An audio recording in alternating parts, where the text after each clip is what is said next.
தங்கம், அப்பா உனக்கு ஒரு குட்டி கதை சொல்ற கேளு. ஒரு ஊர்ல உன்ன மாதிரி ஒரு பையனும் ஒரு பொண்ணும் அவங்களோட வாழ்க்கைய ரொம்ப சாதாரணமா வாழ்ந்துட்டு வர்றாங்க.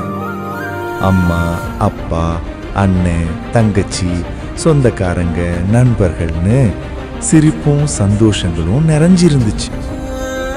திடீர்னு ஒரு நாள் காதல் வந்துச்சு.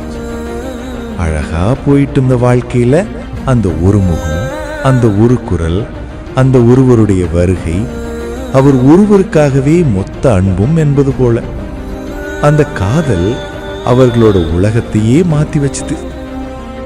திடீர்னு ஒரு நாள் அம்மாவோட அரவணைப்பு குறைஞ்சிச்சு, அப்பாவோட பேச்சு தொல்லையா தோணுச்சு, நண்பர்களோட சிரிப்பு மங்குச்சு, சகோதரர்கள் குடும்பத்தோட நேரம் மெதுவா மறைஞ்சிச்சு. ஏன்னா அந்த ஒரு அன்பு மட்டும்தான் உலகம்னு நினைச்சு அவங்கள சுத்தி இருக்கும் உலகத்தை மறந்துட்டாங்க. பகல் முழுக்க பேசினாங்க, இரவு முழுக்க பேசினாங்க.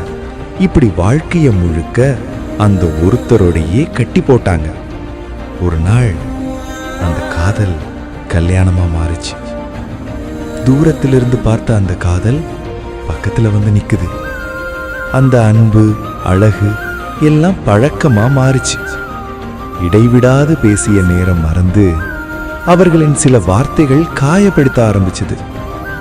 சில விஷயங்கள் ஏன் எதுக்குன்னு புரியாமலே வலிய கொடுக்க தொடங்குச்சு. அப்போதான் அவங்க மனசு வலியோட கேட்டுச்சு, நான் இந்த ஒருத்தருக்காக என்னோட நேரம், அன்பு, மகிழ்ச்சி, உறவுகளை எல்லாம் விட்டு விட்டுட்டேனோன்ட்டு. இப்ப புரியுதா தங்கம், அந்த கதையில் இருக்கிறது யாருன்னு? சரி தங்கம், தப்பு பண்ணிட்டோமோன்னு நினைச்சு உன்னை நீயே தண்டிக்காத தங்கம். அதுவும் ஒரு பாடம்தான். ஒரு அன்புக்காக மற்ற எல்லா அன்பையும் விட்டுறது வாழ்க்கை இல்லை. உண்மையான காதல் உன்னை உறவுகளிடமிருந்து பிரிக்காது. மாறாக அது உன்னை இந்த உலகத்தோட சேர்த்து வைக்கும். நீ இப்போ இந்த வலியை அனுபவிச்சிருக்க, அதுவே உன் பலம் தங்கம். நீ பண்ண இந்த தப்ப உன் பிள்ளைங்க பண்ணக்கூடாது, உன்னை சுற்றி இருக்கிறவங்க பண்ணக்கூடாது. நீ அனுபவிச்ச அந்த வலி அடுத்தவங்க வாழ்க்கையில வராத மாதிரி நீ பார்த்துக்கணும். தவற புரிஞ்சவன் தோற்க மாட்டான், அதை திருத்திக்கிறவன் தான் மற்றவங்க வாழ்க்கையும் சேர்த்து காப்பவன். அதனால நிம்மதியா இரு தங்கம். உன் அப்பா நான் இருக்கேன்.